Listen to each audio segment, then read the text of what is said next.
ചിരിയുടെ കുമാരൻ വിട പറഞ്ഞത് ഹൃദയം തൊട്ട നടന മികവ്.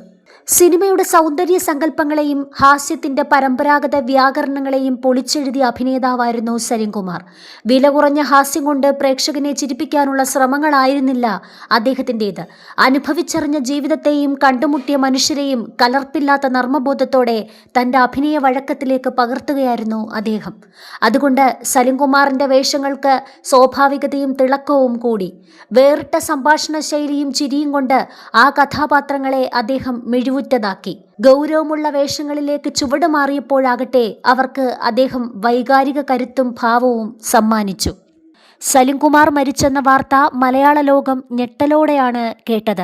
ഗുരുതരാവസ്ഥയിൽ ചികിത്സയിലായിരുന്നുവെങ്കിലും മരണത്തെ തോൽപ്പിച്ച് തിരിച്ചു വന്ന ചരിത്രമാണ് അദ്ദേഹത്തിനുള്ളത് എന്നതുകൊണ്ട് തന്നെ എല്ലാവരും ഒരു മടങ്ങിവരവ് പ്രതീക്ഷിച്ചിരുന്നു. സിനിമയ്ക്ക് പുറത്തും തമാശകൾ കലർന്നതും രസകരവുമായിരുന്നു അദ്ദേഹത്തിൻ്റെ മറുപടികൾ. രാഷ്ട്രീയമായും സാമൂഹികമായും കൃത്യമായി നിലപാട് സൂക്ഷിച്ച അപൂർവം നടന്മാരിൽ ഒരാളാണ് സലിംകുമാർ. സലിംകുമാറിൻ്റെ മൃതദേഹം ഇന്ന് വൈകിട്ട് 3:30 ശേഷം വീട്ടുവളപ്പിൽ സംസ്കരിക്കും. എറണാകുളം അമൃത ആശുപത്രിയിൽ നിന്നും പറവൂർ ടൗൺ ഹാളിൽ എത്തിച്ച മൃതദേഹം ഉച്ചയ്ക്ക് 1 മണി വരെ പൊതുദർശനത്തിന് വച്ചിരിക്കുകയാണ്. ഇന്നലെ രാത്രി 10:43 അന്ത്യം. മരണവാർത്തയറിഞ്ഞ് രാത്രി തന്നെ നടന്മാരായ ദിലീപ്, രമേശ് പിഷാരടി, നാദിർ ഷാ, സൗബിൻ ഷാഹിർ, നടി ശ്വേതാ മേനോൻ, തെസ്നി ഖാൻ, ഹൈബി ഈഡൻ MP എന്നിവർ എത്തിയിരുന്നു. സലിംകുമാർ മരിച്ചുവെന്ന വാർത്ത ഒരുപക്ഷെ ആദ്യമായിട്ടല്ല മലയാളികൾ കേൾക്കുന്നത്. സോഷ്യൽ മീഡിയയിലൂടെ നിരവധി തവണ അദ്ദേഹത്തിൻ്റെ പേരിൽ വ്യാജ വാർത്തകൾ പ്രചരിച്ചിരുന്നു. താൻ മരിച്ചെന്ന് വ്യാജ പ്രചരണം നടത്തുന്നവർക്ക് ഹാസ്യത്തിൽ കലർന്നായിരുന്നു സലിംകുമാർ അന്ന് മറുപടി നൽകിയത്. 1969 ഒക്ടോബർ 10 എറണാകുളം ജില്ലയിലെ ചിറ്റാറ്റുകരയിൽ ഗംഗാധരന്റെയും കൗസല്യയുടെയും ഇളയ മകനായാണ് ജനനം. പേര് കേട്ടാൽ മതം തിരിച്ചറിയേണ്ട എന്ന് കരുതി അച്ഛനിട്ട പേരാണ് സലീം. സ്കൂളിൽ ചെന്നപ്പോൾ അധ്യാപിക നിർബന്ധിച്ചാണ് കുമാർ എന്നുകൂടി ചേർത്ത് സലിംകുമാർ ആക്കിയത്.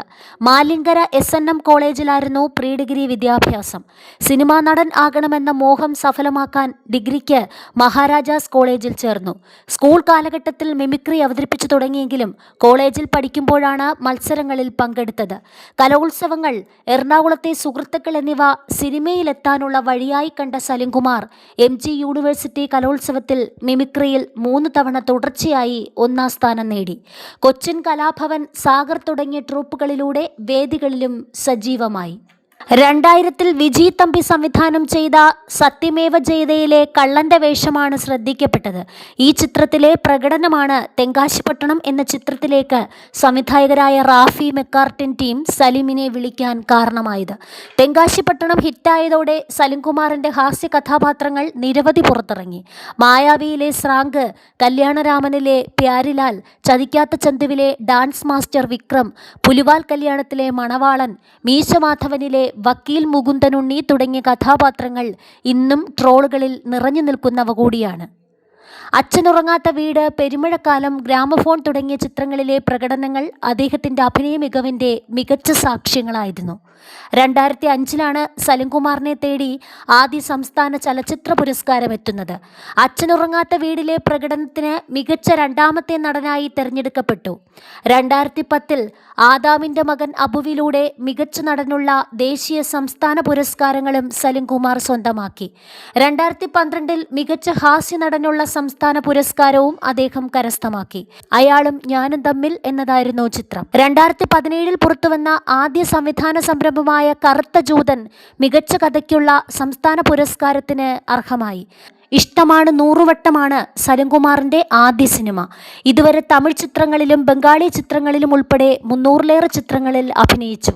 രാഷ്ട്രീയം തുറന്നു പറയാൻ മടിയില്ലാത്ത സിനിമാക്കാരനായിരുന്നു സലിംകുമാർ. താൻ എന്നും കോൺഗ്രസ്സുകാരനാണെന്നും കരുണാകരന്റെ ആരാധകനാണെന്നും പ്രഖ്യാപിച്ച അദ്ദേഹം നിയമസഭാ തെരഞ്ഞെടുപ്പിൽ ഉൾപ്പെടെ കോൺഗ്രസിന്റെ പ്രചാരണത്തിനെത്തിയിരുന്നു.